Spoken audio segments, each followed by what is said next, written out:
আজকে আমরা যে অধ্যায় নিয়ে পড়াশোনা করব এটা হচ্ছে সেন্সর অ্যান্ড আইওটি সিস্টেমের প্রথম অধ্যায়। এই অধ্যায়ের নাম হচ্ছে আইওটি ও আইওটি আর্কিটেকচারের ধারণা। সো আমরা তো সবাই জানি আইওটি হচ্ছে যে ইন্টারনেট অফ থিংস। আপনারা একটু দেখতে পারেন। দেখেন, সবার প্রথমে আমি আপনাদেরকে পিডিএফটাকে একটু দেখাই দেই। সো এটা হচ্ছে আমাদের পিডিএফ। এটা হচ্ছে দ্বিতীয় পাঠ, তৃতীয়, চতুর্থ পাঠ, পঞ্চম, ষষ্ঠ, সপ্তম, অষ্টম, নবম, 10, 11 কে শেষ হয় না কেন? আচ্ছা, এটা হচ্ছে আমাদের হচ্ছে যে কিছু প্রশ্ন যেগুলো আপনাকে পড়াশোনা করতে হবে, ঠিক আছে? তো এখানে অতি সংক্ষিপ্ত প্রশ্ন দেয়া আছে। দেখেন, এগুলো হচ্ছে অতি সংক্ষিপ্ত প্রশ্ন। একটু নিচে গেলে সংক্ষিপ্ত প্রশ্ন এবং রচনামূলক প্রশ্ন দেওয়া আছে, এবং এই প্রশ্নগুলোর উত্তরও দেওয়া আছে, ঠিক আছে? আমরা একটু পিডিএফ এ যদি একটু নিচে যাই, তো এটা আমাদের উত্তরও দেওয়া আছে। তো আপনারা সবই আমাদের থেকে পেয়ে যাবেন, জাস্ট একটু দেখেন। আমরা সবই দেওয়ার চেষ্টা করব আপনাকে, যাতে অ্যাটলিস্ট উত্তরের জন্য আপনাকে কষ্ট না করতে হয়।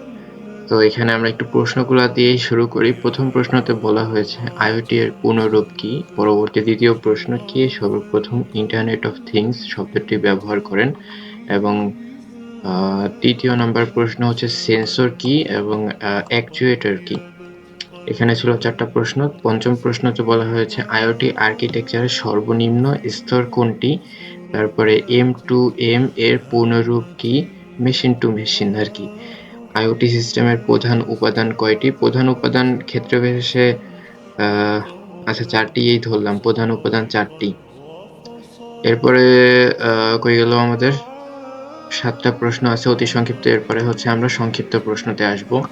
সংক্ষিপ্ত প্রশ্নতে আমাদেরকে বলা হয়েছে ইন্টারনেট অফ থিংস আইওটি বলতে কি বোঝায়? আইওটি আর্কিটেকচারের লেয়ার কয়টি ও কি কি? দেখেন, লেয়ার মূলত হচ্ছে 3টি, ঠিক আছে? মূলত 3টি, এবং এই 3টির পরে 4টি আছে, 5টা আছে, 6টা আছে, 7টা লেয়ার আছে। তো আপনি যেটাই লিখবেন না কেন, আপনি যদি অ্যাপ্লিকেশন লেয়ার, নেটওয়ার্ক লেয়ার, তারপরে হচ্ছে যে আরেকটা কই গেল, এইখানে 3টাতে আছে। আচ্ছা, ঠিক আছে। এইটাই লেয়ার, সেন্সর লেয়ার, ঠিক আছে? দেখেন, 1 নম্বর হচ্ছে যে সেন্সর লেয়ার, তারপর 2 নম্বর হচ্ছে যে ট্রান্সপোর্ট লেয়ার, এবং 3 নম্বর হচ্ছে যে অ্যাপ্লিকেশন লেয়ার। এখানে হচ্ছে যে আমাদের একটু এইখানে একটা দেওয়া বাকি ছিল, ঠিক আছে?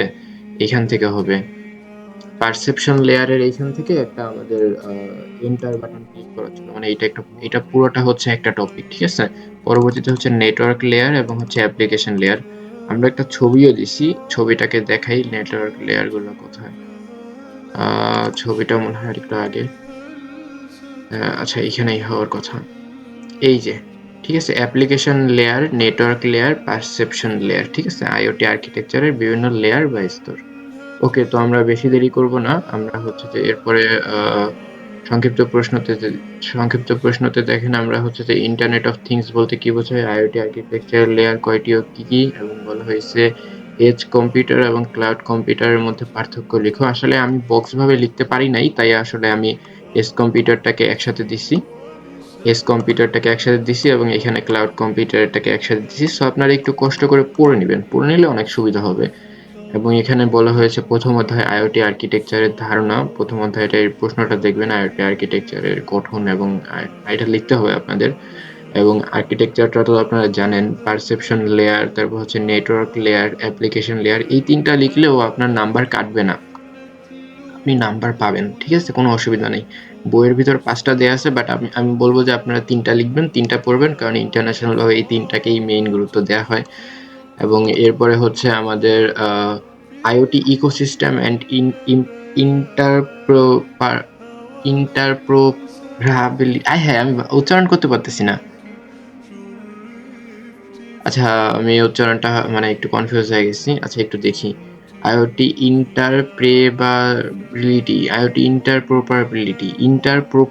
হবে, ঠিক আছে? দেখেন, এই বানানটা একটু, উচ্চারণটা একটু কঠিন।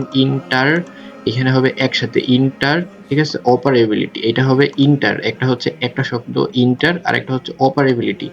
আইওটি ইকোসিস্টেমের ইন্টার অপারেবিলিটি এর প্রয়োজনীয়তা আলোচনা করো। তো আপনারা আলোচনা করবেন আইওটি ইকোসিস্টেমের ইন্টারঅপারেবিলিটি মানে হলো বিভিন্ন কোম্পানির তৈরি বিভিন্ন ডিভাইস, প্ল্যাটফর্ম ও সফটওয়্যার যেন একে অপরের সাথে কাজ ও একে অপরের সাথে সহজে যোগাযোগ ও ডেটা বিনিময় করতে পারে। এর বৈশিষ্ট্য কেন জরুরি তা কয়েকটি ধাপে বোঝানো হলো। বোঝা যায়, আসলে এখানে বোঝানো হলো বিভিন্ন ডিভাইস ও প্ল্যাটফর্মকে একসাথে কাজ করানো, স্কেলেবিলিটি, খরচ কমানো ও ইনোভেশন বাড়ানো। এবং ৩ নম্বরে বলা হয়েছে, এইটুকুই দেয়া? না, এর উত্তরটা একটু বড় হওয়া উচিত। যাই হোক, তো সব মিলিয়ে আমরা এই পিডিএফ এবং এই বই প্রথম অধ্যায়, আপনারা যদি একটু বইটাকে দেখেন, যদি আমি আপনাদেরকে আরেকটু সুন্দর করে বিস্তারিত দেখাই, এটা হচ্ছে প্রথম অধ্যায় আইওটি এর ধারণা, এটা হচ্ছে দ্বিতীয় অধ্যায় আইওটি আর্কিটেকচার, এটা হচ্ছে তৃতীয় অধ্যায় আইওটি আর্কিটেকচারের বিভিন্ন স্তর বা লেয়ার, আহ, এর এইখানে হবে বিভিন্ন স্তর বা লেয়ার। ওকে, এরপরে আমরা চতুর্থ মানে পাঠ আর কি, সরি আমি অধ্যায় বলতেছি, ১.৪ পাঠ আইওটি ডিভাইস ও সেন্সর এবং আইওটি গেটওয়ে, আইওটি নেটওয়ার্ক ও যোগাযোগ প্রোটোকল, আইওটি ক্লাউড প্ল্যাটফর্ম ও data storage, IoT data analytics ও মেশিন লার্নিং, আইওটি ব্যবহারকারী ইন্টারফেস ও অ্যাপ্লিকেশন, আইওটি নিরাপত্তা উপাদান, আইওটি আর্কিটেকচারের কাজের ধারা। এবং এখানে আমাদের হচ্ছে যে প্রশ্নের তালিকা, যে মানে অতি সংক্ষিপ্ত, সংক্ষিপ্ত, রচনামূলক কোন প্রশ্নগুলো আমাদের পড়তে হবে সেটার একটা ধারণা দেওয়া আছে। এবং পরবর্তীতে তো আমাদের প্রশ্নের উত্তরগুলো দেওয়া আছে। আপনারা বিস্তারিত এই সম্পূর্ণ পিডিএফটা যখন দেখবেন তখন আরো ভালো হবে। তো আজকের ভিডিওটাকে এখানেই শেষ করতেছি, অ্যান্ড আমি আপনাদেরকে রিকোয়েস্ট করব যে ভিডিওটাকে অনুযায়ী পড়াশোনা করেন, যারা আপনারা কম্পিউটার ডিপার্টমেন্ট ষষ্ঠ সেমিস্টারে আছেন। তো আপনারা একদম প্রথম থেকে পড়াশোনা করেন, সাবজেক্ট এটা খুবই সহজ। সো এই ভিডিওটাকে এখানে শেষ করতেছি, দেখা হচ্ছে নেক্সট একটা ভিডিওতে। আল্লাহ হাফেজ।